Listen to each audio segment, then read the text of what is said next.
Friendship is a special kind of love. It is a promise, a quiet promise, to always be there, to hold a hand, to share a secret, to be a safe place. Love, romantic love, is different. It is a fire. It is a song in your heart. They are both beautiful. But what happens when the line between them disappears? What happens when the quiet promise of friendship gets lost in the loud song of love? Have you ever had a secret in your heart? A feeling so strong and so wrong that it scared you? I want you to think about that. What do you do when your heart wants the one thing in the world you cannot have? Please, share your thoughts in the comments. My name is Chloe, and this is the story of how I broke the most important promise I ever made. Olivia and I were more than best friends. We were like two trees in a forest that grew so close their branches mixed together. We met in school when we were 6 years old. She shared her lunch with me on the first day, and we were inseparable after that. We shared everything: our childhood toys, our teenage secrets, our dreams for the future. Her family was my family, and my family was hers. When her heart was broken by a boy, I held her while she cried. When I failed an important test, she made me laugh until I forgot why I was sad. We had a language that only we understood, a look, a small smile. She was not just my friend. She was my home, my sister, the other half of my heart. When we were in our 20s, Olivia met Liam. The first time she talked about him, her whole face lit up, like someone had turned on a light inside her. He was a doctor. He was kind, smart, and funny. He made her feel safe, she said. He made her feel loved. When I finally met him, I understood completely. He was perfect. He looked at Olivia with so much love and respect, like she was the most wonderful person in the world. And to me, she was. So I loved him for that. I loved him because he made my best friend so incredibly happy. My heart was full of joy for them. I felt no jealousy, only happiness. I was the maid of honor at their beautiful wedding. I stood beside Olivia, holding her flowers, and I watched her marry the man of her dreams. I cried, but they were happy tears. I gave a speech about our friendship, about how much I loved her, and how happy I was that she had found a man who deserved her wonderful heart. I looked at their future, and it was bright and beautiful. I saw a house with a garden, happy children playing, and the two of them growing old together. And I saw myself, their best friend, always there, always part of their family. That was my dream for us. After they married, we became a team. The three of us. We were inseparable. They would invite me over for dinner 3 or 4 times a week. We would watch movies, play board games, or just sit and talk for hours. It felt so normal, so right. Liam became like a brother to me. He would ask for my advice on a birthday gift for Olivia. He would help me fix my broken shelf. We were a happy little family. But then, slowly, something started to change, and I was the only one who noticed. It started with small things. Olivia doesn't like science fiction movies, but Liam and I both love them. So, on a movie night, Olivia would fall asleep on the sofa, and Liam and I would stay up late, watching an old movie, whispering about the spaceships and the aliens. It was innocent. Or, I told myself it was innocent. Then we discovered we loved the same kind of music. Olivia liked pop music, but Liam and I loved old sad songs on the guitar. He would play the guitar sometimes, and I would listen, and I would feel something in my heart that I did not understand. It was a strange, warm feeling. The real problem was that he listened to me. He really listened. When I talked about my problems at work, he would ask smart questions. He remembered the names of my colleagues. He remembered the little details of my life. One day, I was talking about a book I loved as a child. Olivia could not remember it, but Liam looked at me and said, "Oh, The one about the girl who could talk to animals? I loved that book too. We talked for an hour about this book from our childhood. Olivia just watched us smiling. But when I looked at Liam, at his excited face, at how he understood this small part of me, my heart did a strange little jump. And then, immediately after the jump, came a cold, sick feeling in my stomach. It was guilt. This was not my brother. This was not my friend. This was Liam, my best friend's husband, and I was starting to feel something for him. Something that was not friendship. And I was so scared.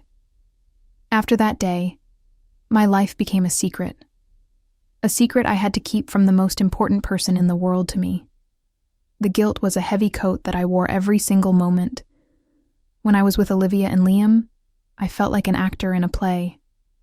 I would smile, I would laugh, I would say all the right things. But inside, my heart was a storm of confusion and fear. Every time Liam's eyes met mine for a second too long, every time he laughed at one of my jokes, the storm inside me grew stronger. I felt so dishonest. I was eating their food, sitting on their sofa, and hiding this terrible secret in my heart. My first instinct was to run.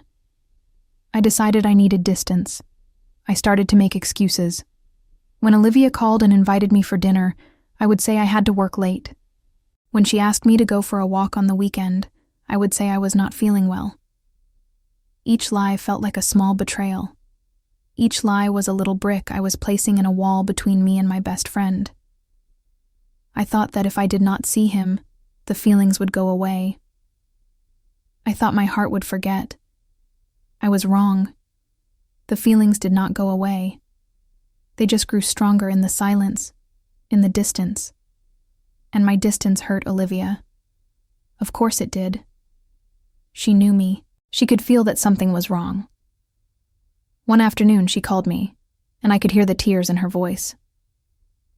"Chloe, what did I do?" she asked, her voice small and broken. "Are you mad at me? You are never busy this much. You are my best friend. I feel like I am losing you." Her words were like a knife in my heart. In my effort to protect her from a future pain, I was causing her pain right now. I was breaking her heart with my lies and my distance. I realized I could not run away. I had to go back. I had to pretend everything was normal. That was my only choice. So I went back. I forced myself to walk into their home, to sit at their table, to be part of their life again. And it was so much harder than before. When I saw Liam's face, when he smiled at me, my heart felt a mix of happiness and pain that was almost impossible to bear. And Olivia, in her beautiful, innocent heart, made everything worse. She was so happy that I was back. She would say things like, "I am so lucky to have you both, my wonderful husband and my wonderful best friend, the two most important people in my world." Every time she said something like that, I wanted to disappear. She had no idea that her two most important people were a terrible danger to her happiness. The real turning point, the moment when everything changed forever, happened on a rainy Tuesday night. My phone rang late. It was Olivia, and she was crying. "We had a fight, Chloe," she sobbed. "A stupid fight. He is working all the time. He is always stressed. He came home late, and I was upset, and we both said stupid things." My heart broke for her. I did what a best friend does. I listened. I comforted her. I told her that he was just tired, that he loved her more than anything. Every word of comfort I gave her felt like a lie. An hour later, I was in bed, trying to sleep, when my phone buzzed again. It was a text message. It was from Liam. "Are you awake?" it said. My hands were shaking as I typed back, "Yes. Is Olivia okay?" He called me immediately. His voice was low and tired. "She is sleeping now," he said. "I feel terrible, Chloe. I hate fighting with her. But sometimes I feel like she does not understand the pressure I am under. She wants the happy, easy version of me, but life is hard right now." He was quiet for a moment, and then he said the words that changed everything. "I feel like you are the only person who understands the other part of me. The tired, stressed part. You always seem to understand." His words were a confession, and my heart heard them as a song. It was wrong, so wrong, but my heart did not care. The next day, I went over to their house. The air was thick with sadness. Olivia's eyes were red. Liam looked like he had not slept. I felt like a peacekeeper in a war. Olivia went to make some coffee, leaving Liam and me alone in the living room. He looked at me, his eyes full of exhaustion and something else. Something I could not name. "Thank you for coming, Chloe," he said, his voice a whisper. "You are a good friend." Then, he did something small. But it changed everything. He reached across the small table between us, and he placed his hand on top of mine. It was just for a second. His hand was so warm. It was not a friendly touch. It was a touch full of meaning, full of all the words we could not say. We looked at each other, and in that moment, I knew. I was not alone in my feelings. He felt it too. The secret was not just mine anymore. It was ours. And that made it 1,000 times more dangerous. After that moment, when his hand touched mine, our secret was no longer just a feeling. It was a living thing. It was there in the room with us, silent and dangerous. When Olivia came back with the coffee, I pulled my hand away quickly. I could not look at Liam. I could not look at Olivia. I felt like the words, "I am a traitor," were written on my forehead. I made an excuse and left their house quickly. I walked home in the rain, but I could not feel the cold. I could only feel the ghost of his touch on my skin. The days that followed were the hardest of my life. The three of us were together, but we were not the same. There was a new tension in the air that only Liam and I could feel. When we were all in the same room, I was so aware of him. I knew where he was, how he was standing, if he was looking at me. It was a terrible, secret dance. We would try so hard to be normal, to laugh at Olivia's jokes, to talk about normal things. But a secret was between us, and it made everything feel like a lie. Our secret communication started. It was small at first. A text message from him late at night. "I am sorry about everything. I hope you are okay." My heart would beat like a drum when I saw his name on my phone. I would write back, "I am okay. I hope you both are." Our words were careful, but underneath them was a different conversation. A conversation about the secret we now shared. Soon, the texts became phone calls. He would call me from his car on his way home from work. He would talk about his day, about the stress he was feeling, and I would listen. I told myself it was okay. I told myself I was just being a good friend. He needed someone to talk to. I was helping him. I was helping their marriage. It was a lie I told myself every day, a story to make the guilt a little smaller. I was living two different lives. In one life, I was Olivia's best friend. We would have lunch, and she would talk about the future. She told me she and Liam were trying to have a baby. She said, "Can you imagine, Chloe? You will be the auntie. Our baby will love you so much." I smiled and told her how wonderful that was. But inside, I felt like I was breaking into a million pieces. The guilt was a physical pain.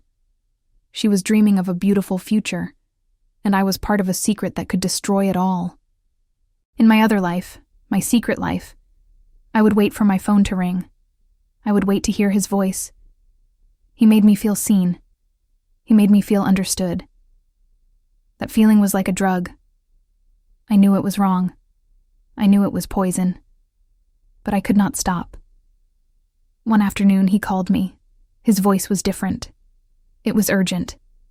"Chloe, I need to see you," he said. "Alone. Olivia is at her mother's for the day. Can we please just talk?" My mind screamed, "No, no, no." I knew it was a terrible idea.